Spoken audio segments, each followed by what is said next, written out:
Ontario launches its QR code system. City Council will soon decide the future of the parkades. And a British MP stabbed to death at a constituency meeting.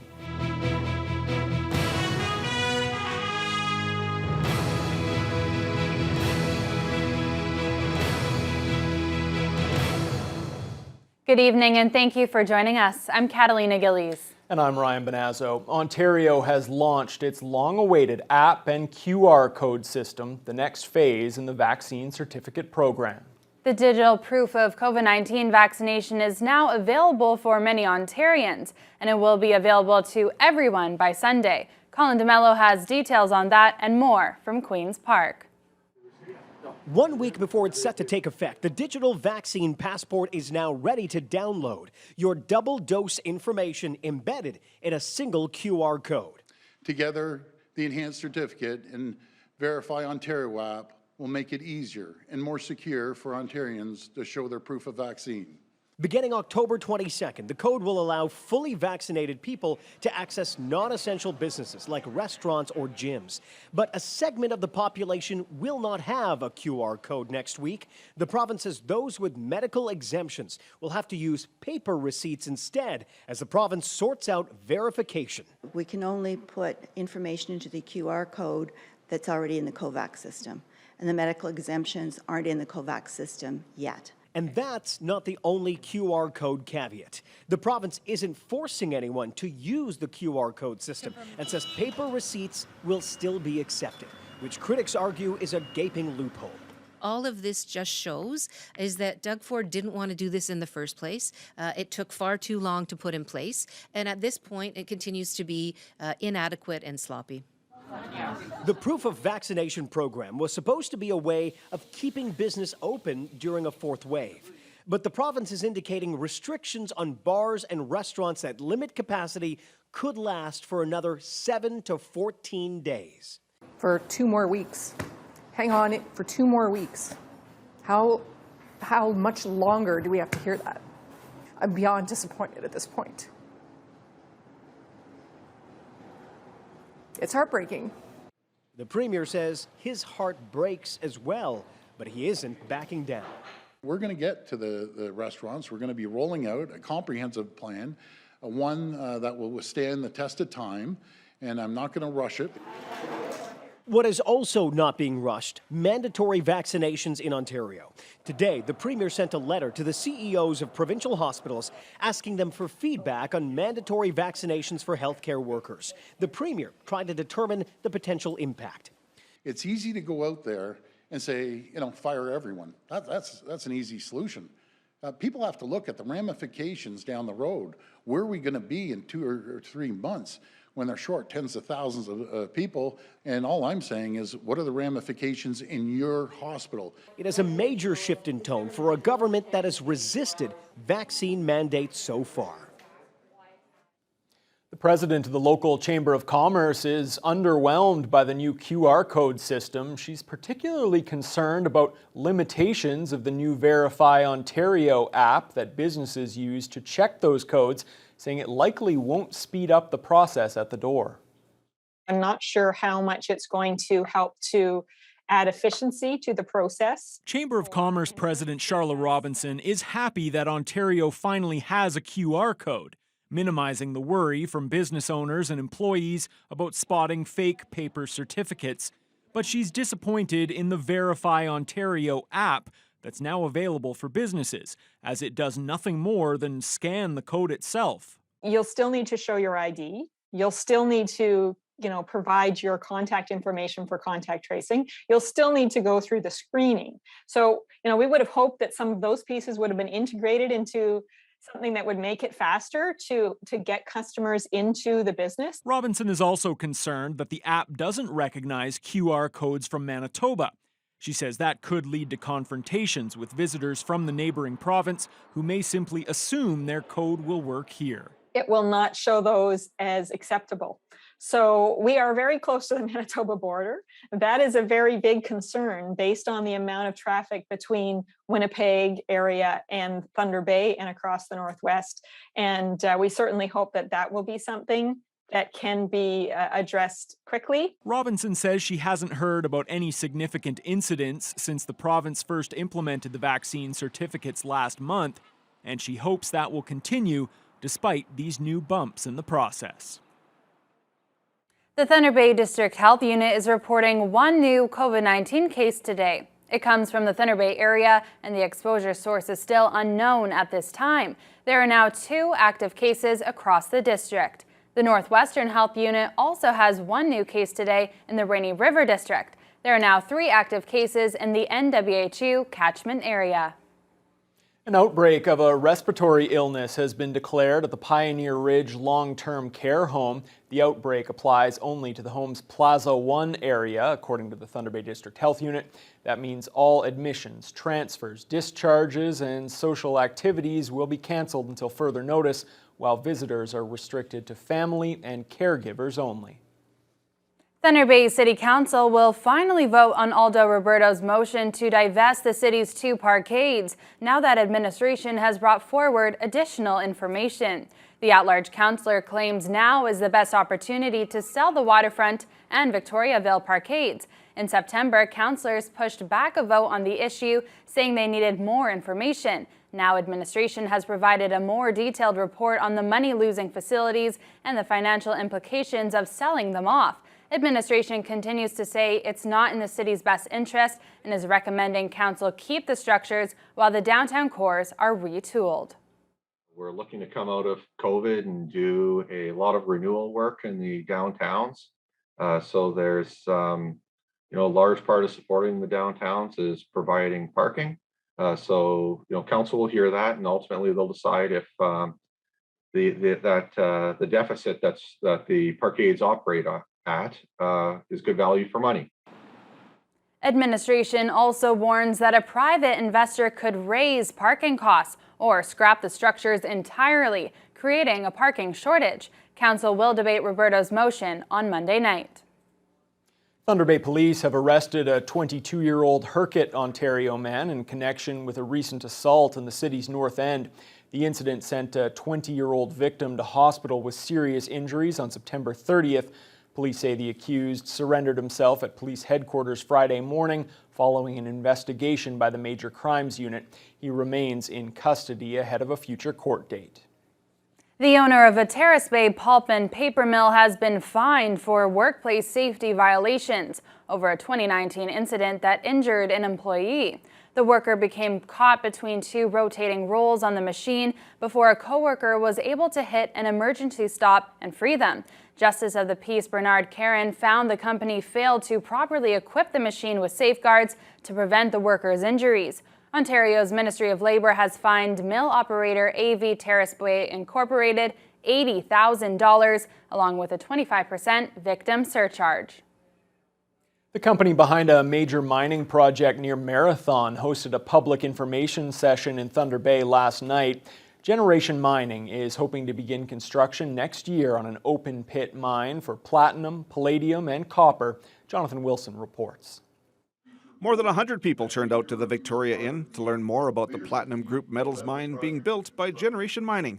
Many of the attendees are people who either want to become a local supplier to the big project or get jobs during the construction phase or the eventual mining at the operation. Chief Operating Officer Drew Anwell says he was pleased with the big turnout and told the crowd that things are ready to move into high gear. The life of the mine is a little over 13 years, and it'll be an open pit operation. Again, we've got a lot of exploration potential there as well, but we'll bite off what we can chew right now and get this mine up and running as soon as we can. So the hope is we can be producing metal in 2024. The future mine site is located just 10 kilometers from Marathon.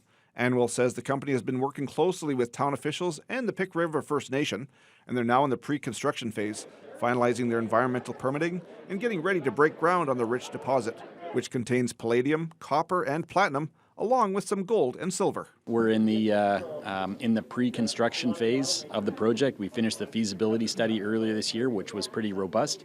And we're now just doing the engineering, the environmental assessment process, and just getting ready to start construction. It's a large project that we're quite excited about. John Mason with the Thunder Bay CEDC helped host this open house. He says it's all about sharing information and providing updates on timelines so people can get on board with this project, which will create over 1,000 construction jobs and around 300 mining jobs once it's complete. This is a real great regional opportunity in terms of the building of this copper palladium mine. We do believe this is going to be a great stimulant for workforce development, as well as opportunity for mine service and supply for construction and operations for the North Shore, for the Indigenous communities that are there, Marathon, but also for Thunder Bay and the region, because it's such a massive project. Thunder Bay is the hub community for us. Certainly a lot of the employment will come from Marathon and those regions on the North Shore, but from a supply and industrial sourcing, Thunder Bay is certainly a target area for us. And Will says all the permits should be in place by late 2022. Jonathan Wilson, TBT News. The chief and council of the Galway First Nation are looking to recoup around $100,000 in court costs stemming from a legal challenge of the band's decision to delay its election. Ottawa passed legislation last year allowing First Nations to delay voting during the pandemic. But some Galway members still took the matter to court and now have apparently abandoned their challenge. The next Galway election is scheduled to go ahead on November 20th. Confederation College is celebrating the completion of an environmental project it began last year. A tree planting ceremony took place on campus today, putting the finishing touches on the riparian habitat rehabilitation project, riparian meaning land that borders a body of water. The project's main goal is to restore water quality and ecosystem health in the area and to ultimately protect Lake Superior and support climate change adaptation. Environment and Climate Change Canada provided $75,000 for the initiative, with the college and the City of Thunder Bay also contributing. College leaders say the changes have engaged students and will also help reduce flooding. It's very important because the more the naturalized spaces that you have, we have better infiltration of the water into the groundwater instead of it running off and becoming more flooding events. Well, when you look around, the students have really been part and parcel of this whole project. They've been involved in planting the trees and designing the pathways and restoring the habitat. So it's part of our environment sustainability that's so important to all of us now. The students helped plant 100 trees, 200 perennials, 100 shrubs, and 60 grasses. College President Kathleen Lynch encourages people to take a walk through the low-impact trails to experience the newly restored habitat. The Thunder Bay Museum is celebrating some Canadian history with a new exhibit marking the 200th anniversary of the merger between the Hudson's Bay Company and Northwest Company. The new exhibit launches tonight and will feature items and artifacts from 1821. It will also discuss the long-term impacts the merger had on the local and national economy and how it shaped Canadian history, with particular emphasis on the role of Indigenous and Métis peoples. Executive Director Scott Bradley expects the exhibit to resonate with local residents. Well, because we were the home for Fort William, the center of fur trade for the Northwest Company, as they're moving it from Western Canada to Eastern Canada by waterway. There's a huge local connection here, and this, what was happening during this merger kind of sets the stage for everything else. So it's in our city's DNA. The launch event takes place tonight from 7 to 9 p.m. and the exhibit itself will run through June of next year. Well, Fiona, a bit of a gray day out there once again, and a little bit cooler than we've grown accustomed to over the past little while. Yes, it's definitely starting to feel a little bit more like fall, as it should. Believe it or not, though, this is still very, very seasonal for this time of year. But the one thing I would call today's weather is consistent. We had a low of 9 overnight and a high of just 11. That's a 2-degree difference between nighttime and daytime. The clouds, solid as a rock throughout the day, and even the winds all generally from the southwest, but between 14 and 19 kilometers per hour, so very consistent in what was going on. As we head westward, though, definitely a different story. Temperatures have dropped today. We're well into the single digits. Fort Frances, Kenora, Dryden, even into Upsala, 6 Celsius, 7 in Atikokan. They've had rain off and on for much of the day. Rain also off and on in Red Lake. Had a little bit of a mix of sun and cloud, but rain right now. They too are at 6 Celsius, 7 in Sioux Lookout, 8 in Pickle Lake and Armstrong.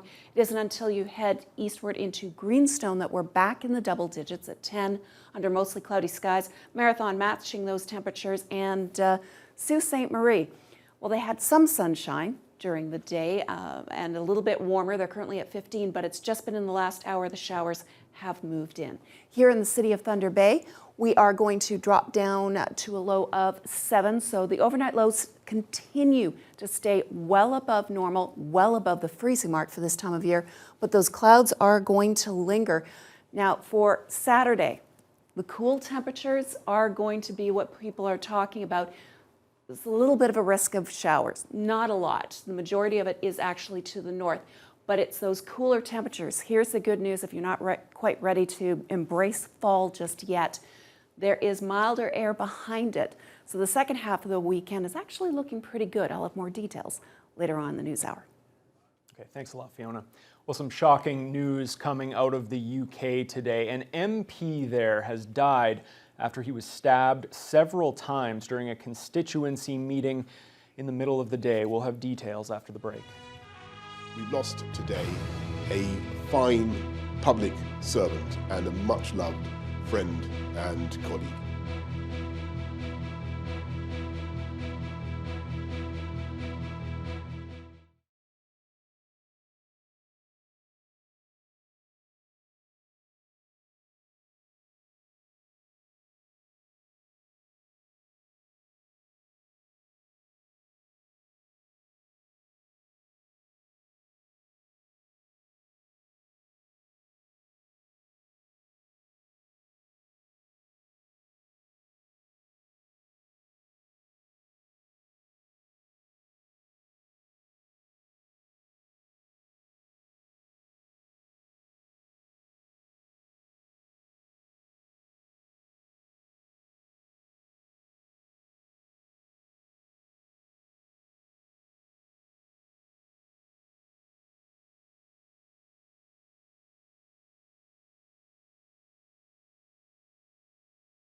Britain is in shock tonight after a member of the country's parliament was stabbed to death at a Friday afternoon constituency meeting. Sir David Amess had been an MP for nearly 40 years. He was described by colleagues as compassionate, well-liked, and exceptionally kind. A 25-year-old man has been taken into custody. Here's Paul Workman from London. As word of this terrible killing spread across the UK, it was met with heartbreak and agonizing disbelief. How could this happen again? Sir David Amess, the second British politician in 5 years to be attacked and killed doing his job as an MP. The British House of Commons went into mourning. David was a man who believed passionately in this country and in its future. And we've lost today a fine public servant and a much-loved friend and colleague. And our thoughts are very much today with his wife, his children, and his family. Across the parties, across Parliament, he was so respected and so liked. And there's a very profound sense of loss, I think, across politics, across faith, and up and down the country. Amess had booked a local church for a regular meet and greet with constituents. 5 minutes after it started, a young man pulled out a knife and stabbed him multiple times. It's eerily similar to the murder of Labour MP Jo Cox, stabbed and shot to death in 2016, meeting people she served. Her sister is now the MP in the same riding. Totally shocked by what's happened, to think that something so horrific could happen again to another MP, to another family, and scared and frightened. People who knew Sir David Amess and people who didn't are tonight mourning his tragic loss, described by colleagues as the nicest, kindest, most gentle of politicians. British anti-terrorism detectives are leading this investigation. Police forces across the country have been ordered to review security arrangements for MPs. Paul Workman, CTV News, London. We now know when Canadians will be able to drive across the border into the United States. The U.S. is lifting travel restrictions for fully vaccinated travelers on November 8th. Travelers will need to show proof of vaccination to Customs and Border Protection officials. What's still not clear is whether people who receive doses of 2 different vaccines will be considered to be fully vaccinated. About 4 million Canadians received mixed doses. The U.S. land border crossing has been closed for 19 months to non-essential travel. New faces are on their way to the House of Commons. Prime Minister Justin Trudeau will unveil his new cabinet on October 26th, and that Parliament will resume on November 22nd. Trudeau so far has been committed to gender parity, but with 3 of his female ministers losing their seats, that could prove a challenge this time around. Another cabinet member who could be on the chopping block is Defence Minister Harjit Sajjan. He's faced staunch criticism over his performance in the role. The government will also deliver a new throne speech, which will lay out its plan to finish the fight against COVID-19. 3 more plane loads of fresh drinking water are arriving in Iqaluit today. The territory of Nunavut declared a state of emergency yesterday, 2 days after Iqaluit residents were told to stop drinking the tap water due to the smell of fuel at the water treatment plant. Kevin Gallagher is there with the latest details.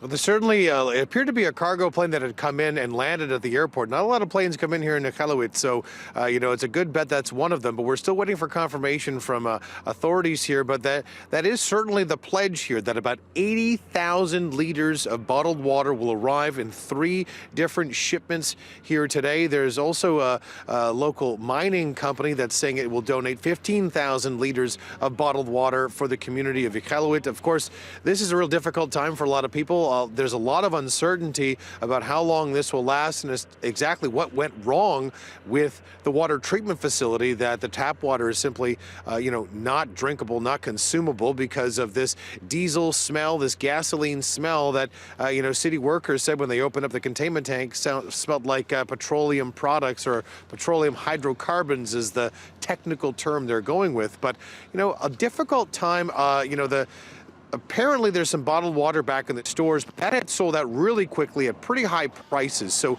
all around, this is a very important commodity. There's not a lot of certainty as to when some sort of normalcy will resume. Justin Trudeau will visit to Kamloops to Secwepemc First Nation in Kamloops, BC on Monday. Trudeau will meet with Chief Roseanne Casimir before taking part in a ceremony involving residential school survivors.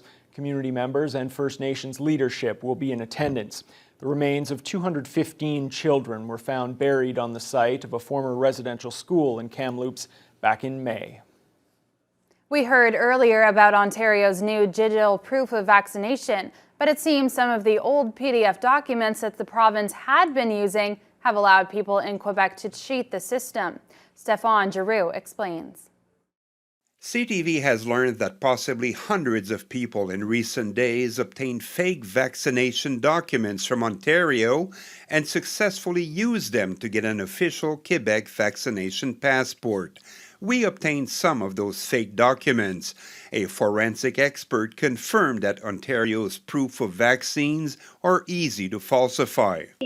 It's very easy to manipulate a PDF document as there are a number of image editing softwares present on internet, and then you can just download them for free and then you can make all the changes, all the editing. A source told CTV News the fake certificates were issued in Toronto, the Peel region, and in North Bay. Tiny mistakes on the documents raised red flags over the weekend, confirms Quebec Health Ministry. Some of the fake documents also came from BC. We take this situation very seriously, and anyone trying to use or fabricate a fake vaccine passport faces risks of prosecution and heavy penalties. Neither the SPVM nor the SQ were able to say if people using or producing the fakes are currently being investigated. Once it became obvious that people were trying to circumvent the system using fake vaccination proof from Ontario, local authorities in Quebec began increasing the verification measures. At the Palais des Congrès, staff always double-checks out-of-province documents. And then we do some additional steps to verify the clinic where they received the vaccine, and then we take all the information from their vaccine proof and enter it into our system so that we can generate a Quebec QR code. But the health department is going a step further. Ontario vaccination proofs are now kept in a binder for additional checks, and QR codes are withheld for at least 24 hours. An advisory panel to the U.S. Food and Drug Administration is recommending the authorization of a second dose of Johnson & Johnson's COVID-19 vaccine. The advisors cited growing worry that people who received J&J's single shot seem to be less protected than people who got the two-dose Pfizer or Moderna vaccines. Elizabeth Schulze has more. A key FDA panel voting to recommend Johnson & Johnson's booster shots for adults over age 18 at least 2 months after their first dose. We do have 19 out of 19 unanimous yes votes. J&J making the case its booster shots increase the immune system's response against the coronavirus. It will increase efficacy against severe disease.